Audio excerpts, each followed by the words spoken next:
What's going on, guys? Welcome back to the Pinfalls and Playbooks podcast, episode number 40. As always, I'm your host, Bias Kabir, alongside my co-host, Garden Khan. And guys, this week we're going to be talking about the end of round one of the NBA playoffs, as well as in wrestling. We're pretty much on the road to straight to Backlash. And we're going to touch up also on some MLB stuff, plus some NFL draft reactions as well. And at the end of this episode, we have our new segment that we're going to be introducing, so stay tuned for that. But with all that being said, let's get straight to this week's episode. All right, guys, first off, for our sports recap, we're going to be talking about the NBA playoffs, round one specifically, and we're going to talk about the Eastern Conference's standings and what's going on right now currently. Yeah, so the first series that we want to talk about is the Raptors and the Cavs. The Raptors, they went up to the sixth, and they tied up the series 2-2, and the Cavs, this actually been a highly defensive contested series. Donovan Mitchell, he hasn't really gotten the flow that we're known to expect from him in the playoff. James Harden, we obviously know that when it comes to the playoff, he doesn't really play well. But the Raptors, they're showing resiliency, and that's great for them. And the series go back to Cleveland, game 5, it's tied 2-2. Yeah. Next up is the Celtics and the Sixers. The Celtics, they took a daunting 3-1 lead. As of right now, they're the more dominant team. But on the bright side, Joel Embiid did come back, and while he didn't look as dominant as we know him to be, he played pretty well. He was more of a facilitator than a scorer, but he did get his scoring. I believe he had 26 points. Next up is the Knicks and the Hawks. The Knicks, they went into Atlanta. They lost the first game, but then they came back in dominant presence, and they won game 4, and they tied up the series 2-2. Now it's back in MSG, and there's a lot to question for the Knicks. Can they really dominate a team that they were supposed to dominate at the end of the day? But the Hawks, they're playing really well. They have on both sides of the floor. The thing about the Hawks is, when they're down bad, they're down bad. And they haven't really showed the capabilities to come back. Yeah. And then finally, we have the Magic and the Pistons. We thought that this was going to be a time for the Pistons to, I guess, rise up to the occasion as the 1 seed. But they're actually down 3-1, and it's a big hole to, I guess, get over the hump in this sense. And it kind of raises the question, are the Pistons really frauds for being number 1 seed? It's overall just it's a terrible matchup for them because the Pistons Magic are big. The Magic are big. The Magic have a big team, and they all have a bunch of scorers on that team, where on the Pistons side, it's just Cade Cunningham that can really score. Yeah. Jalen Duren's not really a scorer like that, and they don't have enough shooters that are making their shots like the Pistons have been doing all season. That's the only reason why the Pistons are in this hole. I don't think they're going to come out of it because I think it's just too much of a stump and heat for them. I think they end up winning the game tomorrow, and then I just feel like the Magic, they just end up closing out at home. Like Desmond Bane, he's been playing really well. Paulo Banchero, he's been playing really well. And then the return of Franz Wagner just opens up the offense a little bit more. Adds that element to the team. Right. And now let's get over to the West side, where we're going to start off first with the Thunder and Suns. Everyone really expected this. It's going to be a sweep. SGA is looking like the best player in the NBA. It's just, at this point, he's just looking like a domination player. Like, no matter what, he is the most efficient scorer in the NBA that at this point that I've ever seen. The way that he's been scoring on all levels, he doesn't miss, and it's crazy because like people can say it's about his free throws or whatever, but the field goal numbers even says it for himself. He shot 15 for 18, scored 42 points, a playoff career high. It's just light work for him, and it doesn't look like he's even trying for him, which is the crazy part. Most likely, this playoff performance, even though the MVP rating and the rankings have been kind of like all over the place. Yeah. I think this first round playoff performance kind of solidified that he's going to be the MVP this season, repeating it. Next up, we have the Lakers, where the Lakers were actually up 3-0 against the Houston Rockets, where the Houston Rockets just did not look like they were ready to play any type of basketball. And Kevin Durant's been hurt by like 75% of the games. Kevin Durant's been hurt. He looks like he doesn't even want to go out there at that point because he's going to look like he's going to get embarrassed at this point. That's what it just seems like. But the Houston was able to pick up 1 game. Alperen Sengun pretty much carried the team that game, pretty much saying that he doesn't want to go down without a fight. And now we have 1 more game deciding. I think the Lakers pretty much, this is just buying more time for Austin Reeves and Luka Doncic to come back. And once they come back, everything kind of is all up in the air at that point. But I think the Lakers are probably going to close them out. And they have to, because they got to give them the rest. Obviously, the Spurs and the Trailblazers, which we'll talk about in a couple of seconds. But they need that rest, because they know they're going to go up against that monstrosity of Victor Wembanyama. For sure. And then while talking about that, the Spurs went up 3-1 against the Blazers. The Blazers, they just pretty much are just a scrappy team that is trying to pretty much stay around. But Victor Wembanyama came back from a concussion protocol. I'm pretty sure he wasn't even in concussion protocol. They just needed to do it. No. And at that point, Victor Wembanyama looked dominated. It's funny because the Spurs were down by double digits in this game. And they came back. And they came back and beat them like it was nothing. And they ended up coming back and beating them by 20 plus. So the Spurs are absolutely a unit right now. I think they're going to obviously close out the Trailblazers next game. Lastly, we have is the most interesting series of round one with a lot of stuff that just happened in the last 2 games of this game. For example, we're talking about the Wolves and the Nuggets. Nikola Jokic has been having horrible last 2 games. He has not been looking like himself, but he came back where he finally needed him because now the series is 3-2, right?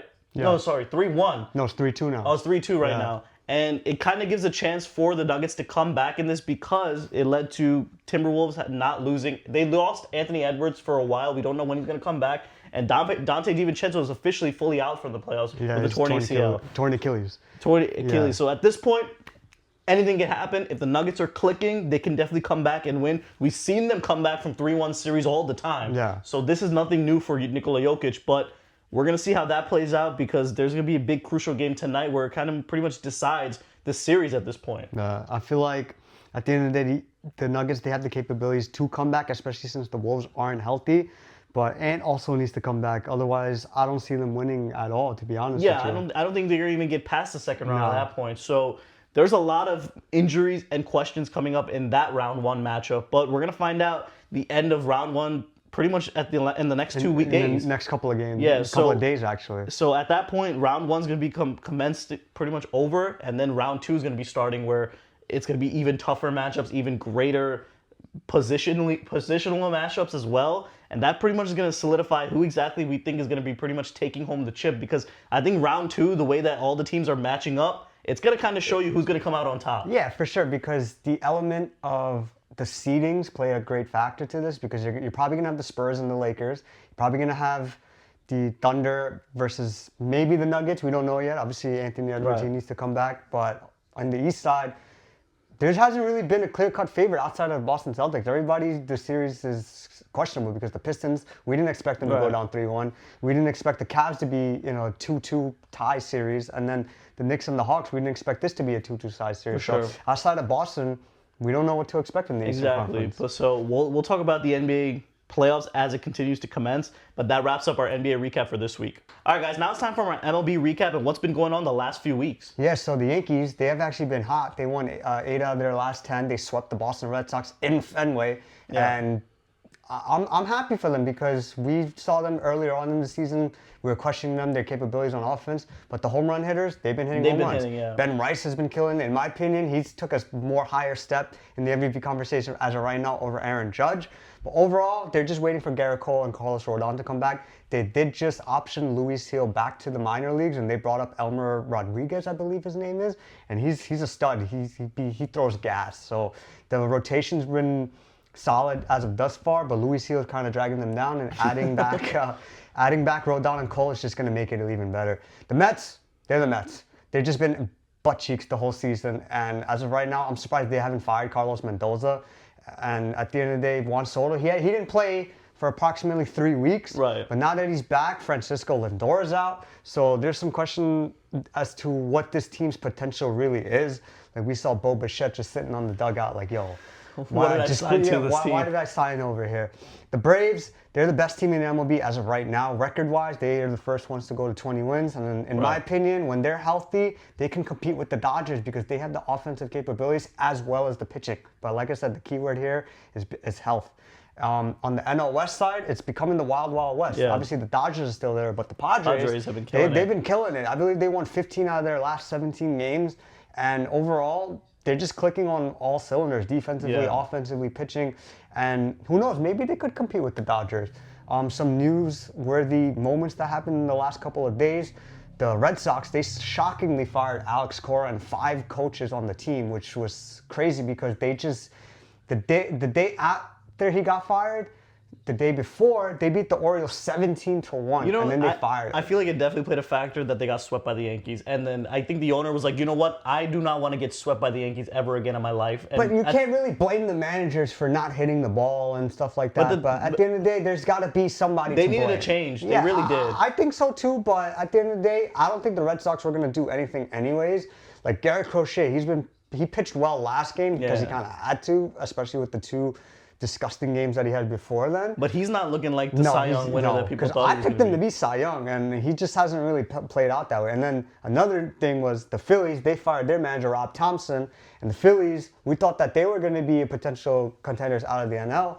And overall, they've just been playing as bad as the Mets, maybe just tad bit better because they've scored on offense. Yeah. But Zach Wheeler's coming back, and I'm not exactly sure what the situation is going on with Philly. They've just been striking out a lot, and they have stars on the team. They have Trey Turner, they have Kyle Schwarber, they have Bryce Harper. And I'm sure they'll end up turning it around. They just got to get better consistency from their pitching. Like I said, Zach Wheeler's going to be back. Christopher Sanchez has to play better. Jesus Luzardo has to play better. So overall, the Phillies, I think they'll end up turning it around compared to the Mets. But right now, the MLB's full swing right now. Yeah, there's so many things, especially a lot of things that I've been noticing is the top teams that were pretty good last year, they've been looking very bad right now. Yeah, the Blue Jays, they haven't really took a leap ahead, especially after making the World Series last year. Who else? The Mariners, they haven't really been playing really well. The Mets, Phillies, yeah. Like all these teams that you assumed that were going to be really good this season going into it and you're excited to see, they just weren't really showing out. And it's kind of evident at this point where the MLB season, at this point, we don't know. It's still pretty much up in the air because as of it's right so now, early on. we just know the Yankees and the Dodgers, they're the top of the helmet in the NL. Well, the Braves as well. Yeah. So as of right now, there's no clear-cut favorite coming out the AL. But right now. NL, we just know it's going to be either the Dodgers or the Braves as of this right now. For sure. But that kind of wraps up our MLB recap for this week. All right, guys. The NFL draft just recently wrapped up, and there's a few things that we kind of want to touch upon because these are kind of the young up-and-coming stars that they're going to be featured throughout this upcoming NFL season. Yeah, so the New York Jets, they jumped back into the first round, giving themselves 3 first-round picks. They took David Bailey for the first pick. They took Kenyon Sadiq from Oregon, the tight end. And they came back into the first round. They took Omar Cooper, the Indiana wide receiver. And in my opinion, I was questioning whether they should draft David Bailey, but I'm glad that they did. A lot of fans were clamoring for them to get Alvin Reese. He ended up going to the Giants, actually. Right. So he's in New York, just on the other side of the stadium. And overall, this was a great draft for the team. They drafted Cade Kublik. We don't know if he's going to be the quarterback of the future once this Geno Smith experiment comes to an end, whenever it does. But he has the upside. You let him sit for however long. Give him a year. Give him 2 years potentially. But overall, I would give the Jets a draft grade of right now an A-. It's very interesting to see that the Jets GM management team are actually getting weapons to support Geno Smith. And the good thing is they built an offensive line to begin with. So this is going to be the best offensive line that Geno Smith has ever played under. For sure. And so let's see how the Jets really do. But on the other side, we got the Cleveland Browns, who kind of potentially had the second best, appearance on the draft. Pretty much getting Shedeur Sanders the help that he needs. Yeah, they drafted 2 wide receivers. Denzel Boston, who should have been a first-round pick, but he fell into the second round, and they're just giving him weapons that they desperately needed. For sure. And the thing is, it looks like that the Browns are full in motion with Shedeur Sanders because it looks like once Todd Monken came in, everyone knew that Kevin Stefanski did not want Shedeur Sanders last year. It was obvious. And that was pretty much the story right then and there. But you have Todd Monken who came in and decided that this is going to be my quarterback. And they're giving him the players, they're giving him the resources to see what the Browns could possibly do in a division that they could possibly make an impact on. The AFC North is not really looking strong as it once was. Like the Steelers, they have quarterback questions. The Bengals, they're obviously going to be relying on Joe Burrow's health, but they can't keep him healthy ever. Yeah. The Ravens, they always look shaky whenever things get tough. So the Browns, if they could get their stuff together, they could do really well. For sure. Now let's talk about my New England Patriots. We're obviously coming off of the Super Bowl appearance. And one of the things during our playoff run that was evident was Drake May was not being protected at all. And Mike Vrabel saw that and eventually grabbed another left tackle in the first round, Cade Lomu. So it's very interesting to see why that we pretty much, I wouldn't say a lot of people said that they gave up on Will Campbell already. I don't think so. I think what they're going to end up doing is switching these guys around. Will Campbell's going to end up going to another side where he can feel more comfortable. I feel like he's built like a guard, and I'm not sure if that's what I guess the coaching staff will do, but that's what a lot of people have been saying. They think the move that should be made. The funny thing is they both play on the left side, so I think Lomu is a bigger guy. He would play left tackle, and you switch Will Campbell inside to the guard position. Yeah. I think that will work out as well. 100%. And also later on in the draft, the Patriots grabbed another weapon, a 6'6" tight end, big boy. We'll see how that goes. Another guy for Drake May to throw to, because we all know, and the huge talk throughout this draft, has been AJ Brown. AJ Brown is most likely 99% sure is going to be a New England Patriot by June 1st. Yeah. And at this point, that was kind of pretty much proven when the Eagles drafted a receiver in the first round in Mekhi Lemon. So at that point, we all know that AJ Brown is probably a Patriot. My man Mekhi Lemon probably went into the Philly facility, just started cleaning out his AJ Brown's locker at the end of the day. And lastly, on the last first round surprise, I guess, was the Los Angeles Rams. They decided to grab their future quarterback now in Ty Simpson. And in my opinion, I think it's a good move. I think so too. I mean, Matthew Stafford, he's 38, 39 years old. We don't know how much more years he's got left. He did come off an MVP season. And he did came off an MVP season, but when you look ahead to the future, Sean McVay's not going anywhere anytime soon, barring some drastic collapse this year and then next year as well. It is interesting to see that there's been talks about how Sean McVay was not interested in this pick at all. I feel like he was just capping. There were rumors that he spoke to him, like had secret conversations with him or whatever. But this is a good move for the Rams. I mean, I get they should have filled other holes that they needed, you know, whether that was on the offensive line.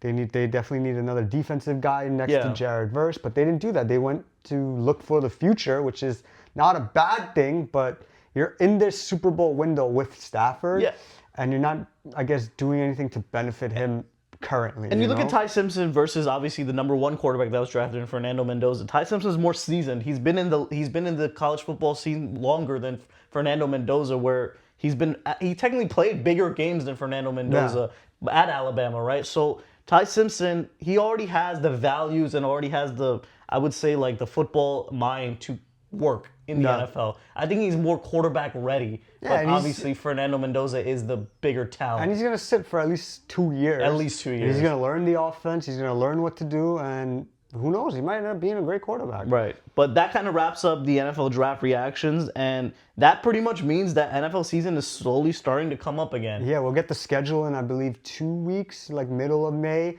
So there's a lot to look forward to where they place the games. I know that the Ravens and the Cowboys, they're going to be playing in Rio. Right. We got the NFL Munich games. There's going to be a game in Sydney. There's a lot of international games this year. Yeah, it's crazy how global the game has gone. And it's great for the league at the end of the day. Right. But that kind of wraps up our NFL recap for this week. All right, guys. Now it's time for our wrestling recap. And first off, we're going to start off with SmackDown. And it started off with Jacob Fatu coming off the heels of Monday Night Raw, calling out Roman Reigns. And in this promo, he was pretty much just saying that Roman Reigns, he's ready for him. He's going to fight him on. We had the Usos who later came on, which led to the MFTs coming out. It's just a whole bloodline reunion of everybody. And eventually led to Jacob Fatu and Solo having a match in the main event tonight. Next up, we had Tiffany Stratton, who ended up finally winning the women's championship from Julia. This is Julia's second loss as the champion. And at this point, I don't know. I feel they're like going to keep it on Tiffany for They're going to keep it on Tiffany for a while. I hope this pushes Julia to a bigger scene and fighting Rhea Ripley, because I think those two girls can have a banger match, because Julia is so much better than what people has been shown, because I think she has a better talent than Stephanie Vaquer. And both of them came up at the same time, but you look at Stephanie's reign and you look at Julia where she went. I think now it's time for Julia to kind of move up to that next level for another challenger for Rhea Ripley. We also had funny segments with Danhausen, who continues to be a good, I guess, like we talked about this too. We knew he was going to be the new R-Truth coming into this wrestling world in WWE. And he's had a funny segment with The Miz, invading his house, pretty much eating his daughter's, like, I think it was ice cream or something. Yeah. So it was just funny stuff to have Danhausen and The Miz. We know eventually they're going to have a match, which they did. And Danhausen won by tricks, shenanigans. That's what he's going to keep doing. And it's funny to see that The Miz is just going to be that guy where he's in this role going forward with working with these people. Paige and Brie Bella, they pretty much made an appearance where they were just on the show. They ended up getting attacked by the newly debuted Fatal Influence, JC Jane and her crew. They kind of finally graduated from NXT, came up here. And a little bit, they got a lot of boos. They actually got a good reaction for them. So it's good to see that people take them seriously. And JC Jane, she had a good run as NXT Women's Champion. So I can definitely see her making an impact. And we did see an impact where she pretty much challenged Rhea Ripley on the first night. And obviously that didn't work out. But it led to her laying a beat down on Rhea Ripley and the entire SmackDown crew just laying work. And it's pretty much showing that Fatal Influence is going to be a dominant fashion. I'm glad that over the last couple of weeks they brought up new talent, like younger talent, and it's good for they could create so many different storylines moving forward. Next up, Cody Rhodes made an appearance on SmackDown and pretty much just gave a promo saying that TKO was against him. It's funny to see that WWE is using this narrative now for Cody Rhodes, that the entire organization is against Cody Rhodes. Because what? He said he beat them 0-3. I think he said TKO was 0-3 against them. So it makes you kind of want to also, they're trying their best to continue to keep Cody Rhodes fresh as a babyface, because now they're making it seem like, all right, we got a whole organization that's trying to screw Cody Rhodes at this point. Yeah, this is like some secret boss style mission right here. At this point, it works for Cody Rhodes because we're going to, he's going to have the title no matter what, depending on who he ends up facing. But this is just a way for him to just continue to being fresh as a babyface, because now it looks like that Randy Orton stuff might be in the back burner. I'm kind of surprised to see him back on TV right away, because it kind of took away the effect of the punt kick. Like, I thought he was going to be out of TV for a while, but it looks like not. So Cody Rhodes is back on TV. Tag team division is abysmal. It's the MFTs versus R-Truth and Damian Priest. I don't know. I feel like the tag team division on both rosters is so screwed. They need an influx of talent from I don't know where. And they released a lot of talent too. Right. We're gonna talk about the releases, but I just feel like that entire SmackDown division is so screwed on tag team specifically. We had Trick Williams versus, but he just came out to do a celebration for winning his title. He had Little Yachty. Little Yachty said he's officially his manager, so it looks like Little Yachty might be on TV a lot more, which is good to see. I think he's pretty entertaining to see on TV. Yeah, he has great skills. Like, Little Yachty's great skills on the mic. Yeah. Then we had the Gingerbread Man out with him doing the dance. As soon as I saw him doing the dances, I knew that was Sami Zayn in there. Yeah, you kind of just tell based on the moves that he does. Exactly. Sami Zayn, like the little dance. All those moves that he was doing when he was in the Bloodline and stuff, it was just apparent at this point. Sami Zayn came out, and I guess he kind of did his official heel turn by attacking Trick Williams, and we knew that this feud was going to keep going on. But Sami Zayn was getting booed again. It looks like he's going to accept that heel role. I think he's going to do even more crazier things as the weeks go on. Lastly, we had the main event where it was Solo Sikoa versus Jacob Fatu. Of course, we've seen this forever, a million times. But it ended up leading to Jacob Fatu looking dominant, and that's what they wanted to do in this. He ended up taking out the entire MFTs by himself, and it kind of shows you that Fatu is a serious challenger for Roman Reigns. The Usos, they ended the show seeing that, and they pretty much were evident on the fact that this man is dangerous, and there's a reason why they didn't want to bring him in. Yeah, like Roman Reigns, he told Jacob Fatu to think about it, but we already knew that. He already thought about it. For sure. And that leads right into Monday Night Raw, where Monday Night Raw pretty much opened the show with a promo from Roman Reigns and the Usos doing a discussion about the status of Jacob Fatu. Why is he wanting to do this? What is his mindset for it? And the Usos, they pretty much were saying stuff that they were talking about back then, where they thought Fatu was crazy and dangerous, and that's why they didn't want to talk and bring him in back then. And Roman said that it has to go through this way because he's coming for the tribal chief leadership. So Roman Reigns needs to take care of this. Right. And we're going to see that get addressed later on in the show. Show opened officially with Seth Rollins and Braun Breaker having a nice promo battle back and forth. And this is probably, in my opinion, one of the best promos of the year.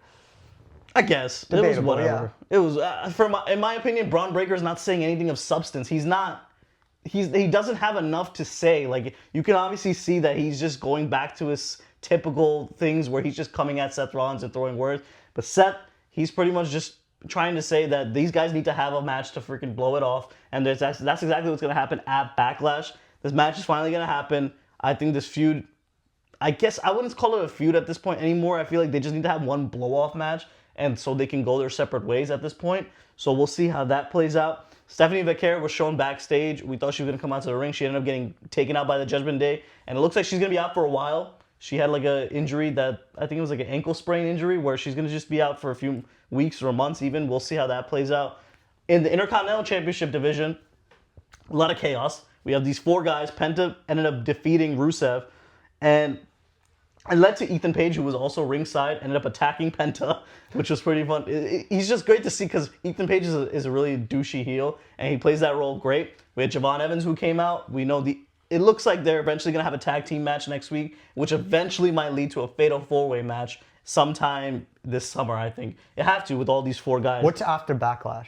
The Night of Champions, right? No, it's Clash in Italy. Oh, Clash in Italy. At the end of the month. So there's 2 pay-per-views in May. So it's a lot of stuff that's going on the end of May. Also, next up, we had Becky Lynch come out, issuing an open challenge. It looks like she's going to be doing, I guess, an open challenge gimmick now, where whoever wants to face her is going to face her. We had Io Sky come out. They had a good TV match, and it ultimately led to Asuka pretty much interrupting and taking out Io Sky, which led to Becky Lynch picking up the win. But throughout this match, we had an entire "We Want Kairi Sane" chant.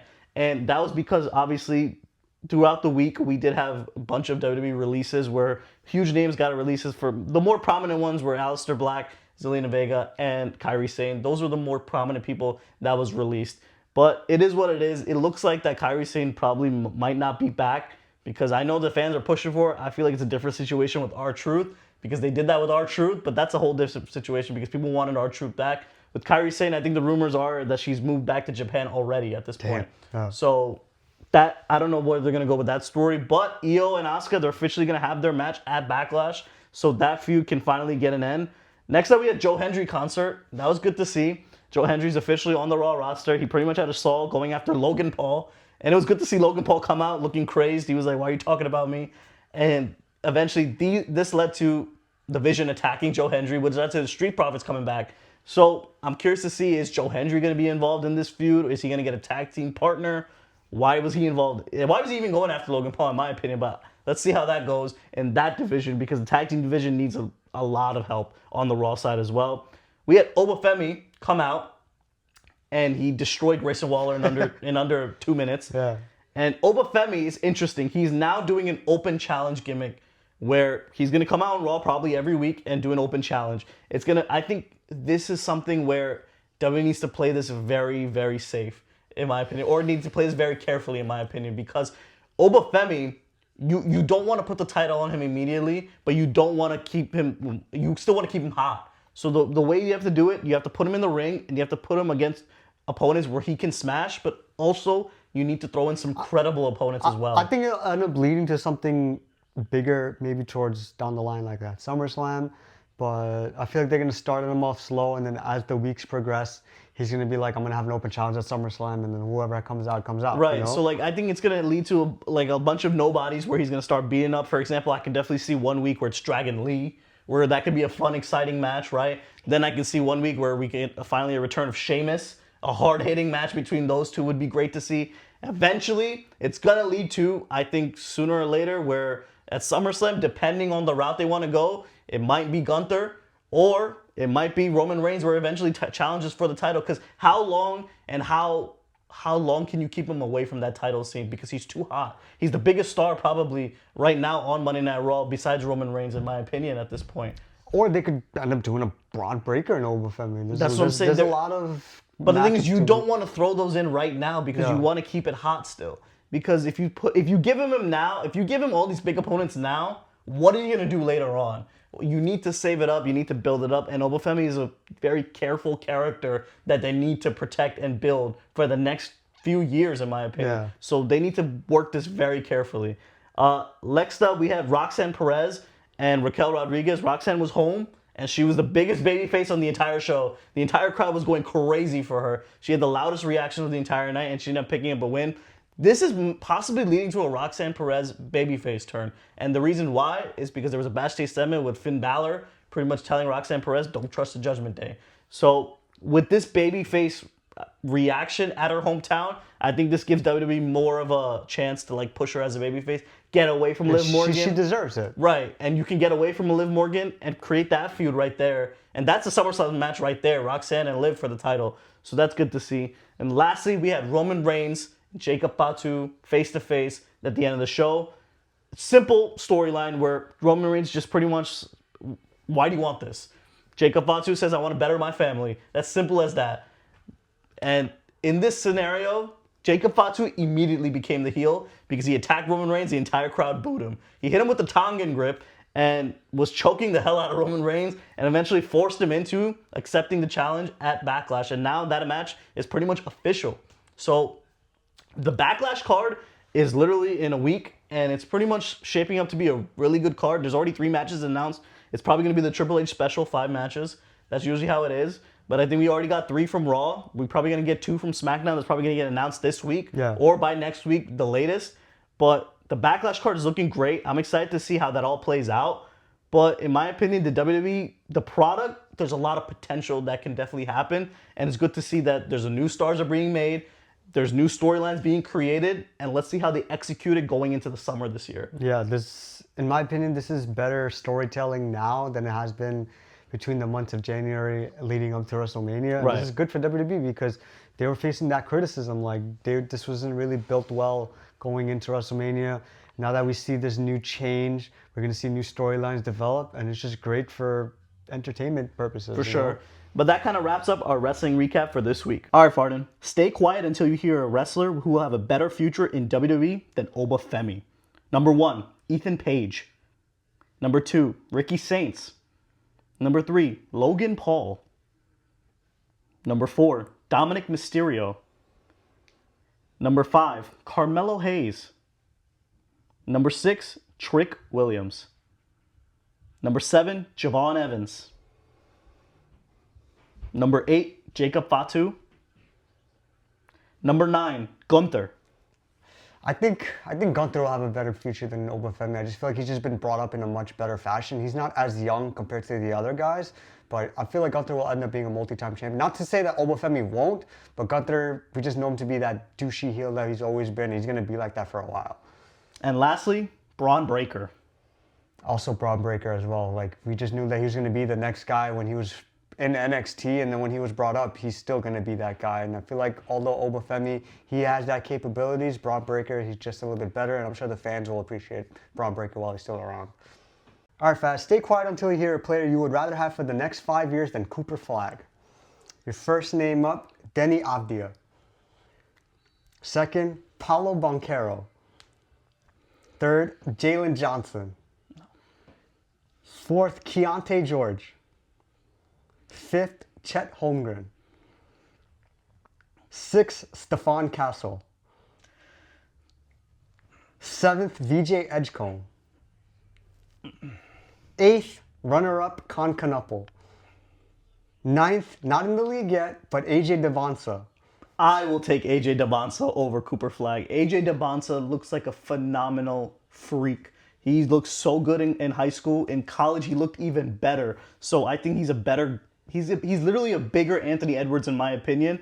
And I think AJ Devonsa is going to end up being better immediately once he gets drafted to the league. Got you. And then 10th, Victor Wembanyama. Victor Wembanyama is going to be the face of the NBA within the next 2 years, in my opinion. I think I would rather have Victor Wembanyama for sure because I think he's already going to pretty much win an MVP in the next 2 years, in the next 5 years, right? So I don't even think Cooper Flagg might possibly be in the MVP discussion at that point, but Victor Wembanyama is going to be the best player in the NBA for the next 10 years. All right, guys, now it's the end of the show. We pretty much talked about the round 1 of playoffs. That was a lot to talk about, especially in wrestling terms. That was a lot to talk about as well when it comes to news stories, and pretty much the road to Backlash is going to be happening. Next week, we're probably going to give our predictions on Backlash at that point, and we'll recap our round 2, what the games are going to be at that point. But that wraps up our episode for this week. Thank you guys for joining us, and we'll see you guys next week. Peace.